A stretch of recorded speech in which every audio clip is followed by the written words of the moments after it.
Deolali cantonment बोर्डचे नागरिक क्षेत्र महानगरपालिकेत विलिनीकरणाबाबत सदन कमांडकडे शेकडोच्या संख्येने हरकती दाखल.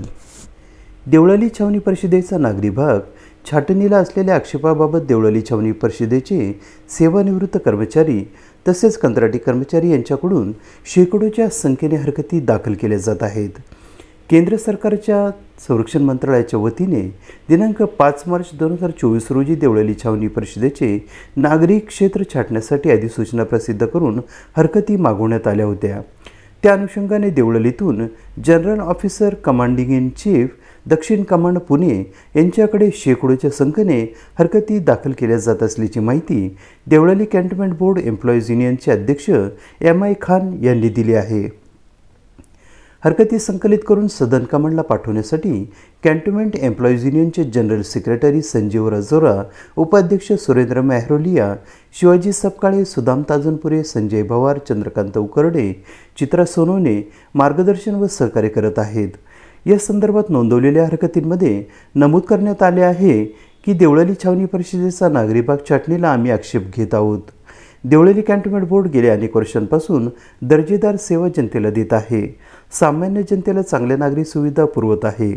देवळाली स्वच्छ आणि हरित ठेवण्यासाठी नेहमीच प्रयत्नशील आहे. देवळाली छावणी परिषद नागरी भाग छाटणीबाबत स्थानिक जनता आणि लोकप्रतिनिधी यांच्याशी सल्लामसलत करणे गरजेचे आहे. केंद्र सरकारकडून देवळाली छावणी परिषदेला फार पूर्वीपासून आर्मी सर्व्हिस चार्जेस आणि GSTची भरपाई न मिळाल्याने कॅन्टोन्मेंट बोर्ड आर्थिक संकटाचा सामना सध्या करत आहे. मात्र हा निधी वेळोवेळी वितरित केल्यास छावणी परिषद नागरिकांना अत्यावश्यक मूलभूत सेवा सुविधा पुरवण्यात सक्षम आहे. देवळाली कॅन्टोन्मेंट बोर्ड हे चांगल्या हवामानासाठी आणि स्वच्छ वातावरणासाठी प्रसिद्ध आहे. त्याचे स्थानिक स्वराज्य संस्थेमध्ये विलिनीकरण केल्यास त्याचा पर्यावरणावर परिणाम होऊ शकतो, तसेच जनजीवनावर देखील परिणाम होऊ शकतो.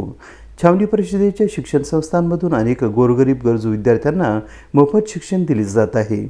त्यामुळे वरील आक्षेपाच्या आधारे देवळाली हद्दीतील नागरी क्षेत्राची छाटणी करण्याची प्रक्रिया थांबविण्याच्या आमच्या विनंतीचा विचार करण्यात यावा, असेही देवळाली छावणी परिषदेचे सेवानिवृत्त कर्मचारी तसेच कंत्राटी कर्मचारी यांनी आपल्या आक्षेपात म्हटले आहे. त्याचप्रमाणे देवळाली छावणी परिषदेच्या लगतच्या स्थानिक स्वराज्य संस्थेत विलिनीकरण झाल्यास येथील कर्मचारी तसेच कंत्राटी कर्मचारी यांना अनेक समस्यांना सामोरे जावे लागणार आहे. कंत्राटी कर्मचाऱ्यांवर बेकारीची बेरोजगारीची कुऱ्हाड कोसळणार आहे. त्यामुळे बोर्डाचे कायमस्वरूपी कर्मचारी, सेवानिवृत्त कर्मचारी तसेच कंत्राटी कर्मचारी यांचाही विचार विलिनीकरण होण्यापूर्वी करण्यात यावा. लिखित हरकती लष्कराचे general commanding officer commanding in chief दक्षिण कमांड पुणे यांच्याकडे नोंदवल्या जात आहेत. छावनी परिषद जो आर्मी से अलग किया जा रहा है और महानगरपालिका के अंदर विलीनीकरण का प्लान गवर्नमेंट का जो चल रहा है, इसका हमें कैंटोन्मेंट बोर्ड एम्प्लॉइज यूनियन को सख्त विरोध है. और विरोध का कारण ये है कि कैंटोन्मेंट बोर्ड का जो वातावरण है, जो यहाँ की साफ सफाई है, यहाँ का जो सेटअप है वो बहुत अच्छा है पहले से, और आर्मी के और सिविल पॉपुलेशन के फेवर का है, और यहाँ पर कोई किसी को तकलीफ नहीं है.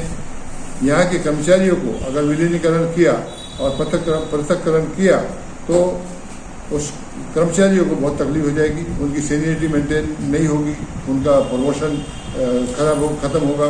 अच्छा, जो कॉन्ट्रैक्चुअल बेस पर जो कर्मचारी लगाए हुए हैं, 500 कर्मचारी से ज़्यादा हैं, वो सब घर भेज दिए जाएंगे अगर पृथककरण किया और महानगरपालिका में विलीनीकरण किया. तो ऐसे कर्मचारी जो 17-20 साल से यहाँ अपना पेट भर रहे हैं, उनकी फैमिली तकलीफ में आ जाएंगी, उनकी फैमिली को बहुत तकलीफ होगी, उन बच्चों को सब रोड पर आ जाएंगे और उनका भविष्य खतरे में है. इसलिए हमारा इसमें विरोध है. अभी तकलीफ ये है हमारे पेंशनर को और कर्मचारियों को कि टाइम पर समय पर सैलरी नहीं मिल रही.